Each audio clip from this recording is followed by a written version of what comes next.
بسم الله الرحمن الرحيم الحمد لله رب العالمين والصلاة والسلام على سيدنا محمد وعلى آله وصحبه أجمعين. Assalamu alaikum wa rahmatullahi wa barakatuh. We're looking today at a very interesting verse in Surah Nisa, chapter 4, verse 32. And Surah Nisa was revealed, if you look at the general, rules and regulations are dealing with women, orphans. As some of the scholars have said that these two, the categories of women and orphans, are the ones that need protection. And it talks about inheritance, talks about how to deal with them, the money, it talks about marriage, talks about a lot of things pertaining to the rights of these two groups that need protection, as some of the scholars have said. And what I'm going to talk to you about today, though, in this episode, is how this verse can be taken to refute feminism. A lot of our sisters today, they're saying we want the same like men. So I released recently a video about Hur al-Ain. And some women have messaged me and they're like, one of them said something interesting. She said, did Allah lie to us? When Allah says you'll have whatever you want in Jannah. And I want men, I want this, I want that. And subhanAllah, it's not about that. Allah didn't lie to you. She said, are we second-class citizens in Jannah that we don't get what we want? It's not like that. SubhanAllah, it's about what Allah has given you as a woman and what Allah has given a man as a man. What Allah is giving you as a woman in this dunya and what Allah has given man as a man in this dunya and in the akhirah. Imagine if we take this mentality, right? So Allah subhanahu wa ta'ala, for example, doesn't talk about that women will get hur al-ain. And according to most scholars, there will be no specific men hurs for women in Jannah. It's for men because that's the way they're created in this dunya and that's what they're going to have in the akhirah. Women don't really sit around thinking that, yeah, I'm going to have some men in Jannah, She wants her husband. Are there some women who might be doing that? Yeah, but that is most likely because of the hypersexualization of society and how their mind has been conditioned. In general, a woman will say, I want my husband to be the best form and shape and way of my husband. I want him. That's what I want. The average woman doesn't sit around thinking that, oh my God, am I going to have men in Jannah? So what triggered me to make this video is the comment the sister said. She was very upset. And it was like she was upset with me or with Allah because she said, is Allah going to make us be second-class citizens in Jannah? We're not going to have what you have as men. We're not. And it's the same mentality. This is the mentality that we're fighting. This is the mentality that Western philosophy and feminism specifically has been indoctrinating our sisters with. I want the same as you. So then, of course, Allah subhanahu wa ta'ala, for example, talks about inheritance. And in some cases, not all the cases, but the man gets double, right? But, a lot of women cannot handle that. Why? Okay, baby, we understand that there's more responsibility on the man. He has to be a provider. Fine. But then you have other issues that they're like, no, we cannot accept. We want to be like men.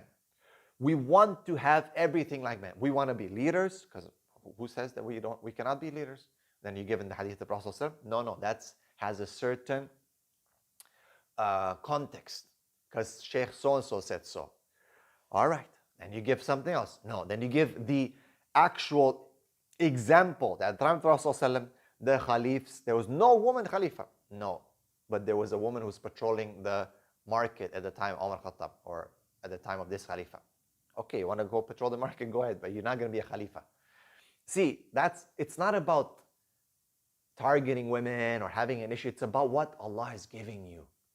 This is my point. You've been created in a certain way. لَقَدْ خَلَقْنَا الْإِنسَانَ فِي أَحْسَنِ تَقْوِيمٍ. Allah has made you in the best way, as a female, to what a female is supposed to do. And Allah has made you as a man in the best way, as a man, and what he is supposed to do. But we do not accept that. We do not وَيُسَلِّمُ تَسْلِيمًا. We do not make taslim. We do not submit, even though the definition of Islam is that. Why do we not submit? Why can't women accept that they're not going to be like men? They cannot have what men have in this life or in the hereafter. Because they've been conditioned, they've been pushed by this very dangerous movement of feminism. And they don't even know. It's in their subconscious and it comes out. And their request, we want the same as you. We want the rights. We want everything in this dunya and in the akhirah the same as you. Are we second-class citizens? Why do you think we're not this? No, this hadith is not authentic. This is misunderstood. I've heard some sheikh, he said that there's a different interpretation. And here I am. So Allah subhanahu wa ta'ala refutes this in this ayah, verse 32. And he says, وَلَا تَتَمَنَّوْا مَا فَضَّلَ اللَّهُ بِهِ بَعْدُكُمْ عَلَى بَعْدٍ. Do not wish for the things that Allah has given some of you or has made. Okay? وَلَا تَتَمَنَّوْا. Don't wish, don't desire. مَا فَضَّلَ اللَّهُ بِهِ بَعْدُكُمْ عَلَى بَعْدٍ. فضل يعني to give preference, to make someone excel over others. وَلَيْسَ ذَكَرُ كَالْأُنثَى. The man is like the woman. He has excelled her in the way Allah has created him on many levels. Do women have certain things that men don't have that they need to have as mothers? And they're, of course, I rest corrected, or, yes, a woman is better at being a mother than a father. No doubt about it. She is the best at that. Alhamdulillah. A woman is better at being a woman than a man. Yes, she's much better than a man. Okay, on that things. But on certain things of leadership, of life, of this and that, the man is the one that Allah has, not that I want to or that I feel, or that's some masculinity, or whatever you want to call it, any kind of labels, is what Allah has given them. That's why Allah has sent these prophets. You can say, yeah, but there's a difference of opinion that some women are prophet. How many compared to the ones that Allah has put as men? If that argument were to stand, again, you would find very little. If that argument to stand, but that argument can be refuted. Look at the Khalifas. Look at the history. To the point that women are coming today, these feminists, Muslim feminists saying, Imam Ahmed was a chauvinist, Imam Malik was a chauvinist, Imam Shafi, a'udhu billah. What the stuff that I read, I'm just like, Allah Akbar. Allah considers us second-class citizens. Allahu Akbar. These statements can lead someone to kufr. And that's what I've been maintaining for quite some time, a long time, that feminism can lead to kufr. Feminism can lead to kufr. People lose their mind. So, for example, right now there's these memes about me online where someone has taken my face and put him on all these so-called masculine, making women slaves and cleaners and maids and all that. See, that's what leads, and these are Muslims, by the way. It leads a person to lose their mind, their intellect. They cannot come and refute قال Allah, قال Rasul, even though they claim to be Muslim. They face the Qibla and say Allahu Akbar, meaning Allah is greater. Meaning I submit myself, whatever the rules of Allah are, I submit, I put my head to the ground. These are people who pray 5 times a day. They don't have the ability to come and say, Brother Gabriel, you're wrong because this is the dalil. قال Allah, قال Rasul, this is the interpretation, this is this, No, they don't have that. They will have to take your face and make a meme and put some funny pictures and make fun of you and ridicule, which I don't care. It doesn't matter. It's been happening for the longest time, and that doesn't bother me. I developed a spine for these things long time ago. But it's just to prove what kind of approach they will use. Ridicule, emotional. They'll try to attack you legally, whatever. And if you ask them, like, let's have a discussion, a proper, with qala Allah, qala Rasul, because you're Muslim. If you're not a Muslim, if I'm dealing with a Christian or an atheist who's coming from a secular perspective, it's a different story. Different story, 100%. I'll deal with it in a different way. But someone who says, Ashhadu an la ilaha illallah, Ashhadu, I bear witness. Okay? Meaning, فَإِن تَنَزَعَتُمْ فِي شَيْءٍ فَرُدُّوهُ إِلَى اللَّهِ وَرَسُولِهِ. Take it back to Allah and His Messenger. All these verses, they read Qur'an, they fast and all that. Yet, when it comes to these issues, they say, no, sorry, I'm sorry, no, I'm sorry. So Allah subhanahu wa ta'ala says, وَلَا تَتَمَنَّوْا مَا فَضَّلَ اللَّهُ بِهِ بَعْدُكُمْ عَلَى بَعْدٍ. Don't wish for something Allah has preferred others over you. And then He says, لِلرِّجَالِ نَصِيبٌ مِّمَّا اكْتَسَبُوا. For the men, they have a reward for what they have earned. وَلِلنِّسَاءِ نَصِيبٌ مِّمَّا اكْتَسَبْ. And for the women, they have a share. So women have their part, men have their part. Men have their part, women have their part. Don't wish for what the women get. Don't become a woman. Don't want to have what the women. Men want to get pregnant now. A'udhu billah. Women want to have, a'udhu billah, the male, thing. Or they want to be like men. I want to be like men. First it used to be like we are below men. We want to be at the level of men. Now we want to be above men. Now it's turned to be, we want to be men. Allah says, don't wish for these things. Why you want to be a man? Supposed to be that feminism was about the female. Feminism. About the female. And yeah, now it's become about females being men. Or better than men. Or don't wish for something that someone else has. You're a woman, be happy with what Allah has given you. Everything. From the aqidah to your faith to everything, to your practice, what you have to do, your responsibilities and accountabilities, everything. Be happy with that. Find pleasure in your peace in that if you submit. Don't blame men for all your problems. And for men, they have to be happy with what Allah has given the responsibility to take, to be strong men, leaders, and so on. Not to want to be women who stay at home and trying to be mothers. A'udhu billah. And then Allah subhanahu wa ta'ala says, وَاسْأَلُوا اللَّهَ مِنْ فَضْلِهِ, and ask Allah from His fadl, from His bounty. Ask Allah. Allah will give you. Think you have less than this man, or you think you want. Don't ask for your. Ask from Allah. Why are you going for the man? You as a woman are going for the man to be like him, and the man is going for the woman. Ask if you want something. Something is hurting you. It's inside of you. Ask Allah for His blessings, for His help. Don't just try to use your own mind to say, which is of course.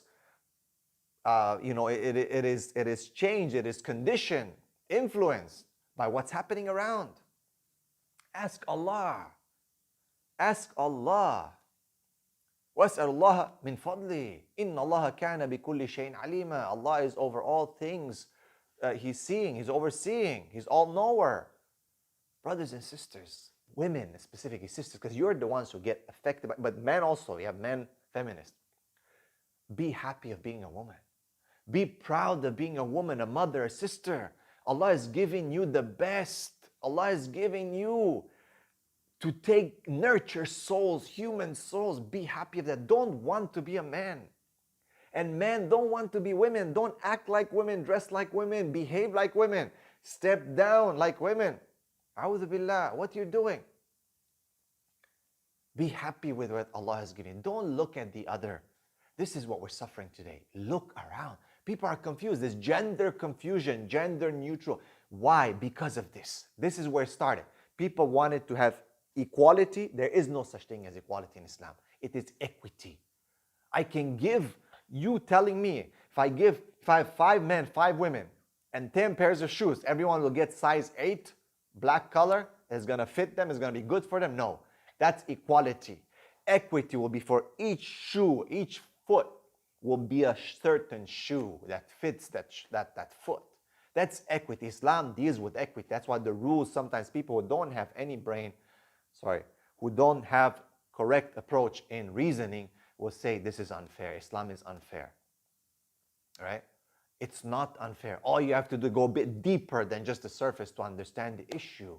You have to expand what you see in the world and the applications and understand why this is the way it is, why the man gets more, why the man gets this, why, because he also has more responsibility. Everything is balanced. Now, Imam Ahmed said from Salama, and this is what really cements the issue. O Messenger of Allah, look at this, Salama. It's a Tafsir bin Kathir.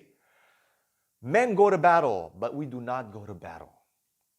And we earn 1/2 of the inheritance that men get. So then Allah sent down, وَلَا تَتَمَنَّوْا مَا فَضَّلَ اللَّهُ بِهِ بَعْدُكُمْ عَلَى بَعْدٍ. Do not wish for the things which Allah has made some of you excel over others. Now you get the context, the asbab al-nuzul, the reason for revelation. So that there's no doubt and no discussion and no accusation that Brother Gabriel is trying to make women slaves. He's trying to make them maids. People take my face and make memes and put on different bodies on the internet. Muslims, not non-Muslims. I don't care if it's not Muslim. It hurts maybe a little because it's Muslims. Because these are the Muslims who read in the same ayat in the Quran, who believe, who is Imam Ahmed, who is Salama. Do you even know who's Salama? Radiallahu anha. So Allah has revealed this. For men is a reward what they've earned, and for women there's a reward for what they earn. You will get your reward. The question is, do you want it? Do you want Jannah? The reward is Jannah. But you've been fooled by this feminist that you as a Muslim woman have to be a man, have to become a man. You say, but no, I'm not doing any surgery. No. Yeah, but some people are. It's not about whether you're going to do a surgery now or change your physical appearances, even though some women are becoming to look more like men these days. Even if they don't do surgery, it's not about that. It's about what you are asking for, the rights and the responsibilities that Allah has divinely given to men. And when you do that, and when men give up that position, they themselves will start now falling into a position of femininity and being feminine. And that is something that the Prophet cursed. So be careful. According to Ibn Jarir, he says that each person will earn the wages of his work, a reward if his deeds are good, and punishment if his deeds are evil. Okay? So, and other scholars have said that this is about inheritance as well. As we can see, it can cover everything. Bottom line is about, this is the lesson, take home lesson again to summarize everything. I know it's the end of the video and most people don't stay till the end of the video, but it is about what? It's about you were created in a certain way as a woman, a man was created in a certain way. Be happy with what you have and what Allah has given you, and you men be happy with what Allah has given you. Do your best in the position that you've been put, and you do your best in the position that you've been put, and don't try to cross over. Simple as that. And this is the qaida, it's a rule that can be applied to anything in life, subhanallah, right? Barakallahu feekum. If you like the content that I'm creating in these videos, check out the descriptions, inshallah. Make sure you subscribe and help and become a patron today to help me make more videos like this to educate people. Barakallahu feekum. Assalamu alaikum wa rahmatullahi wa barakatuh.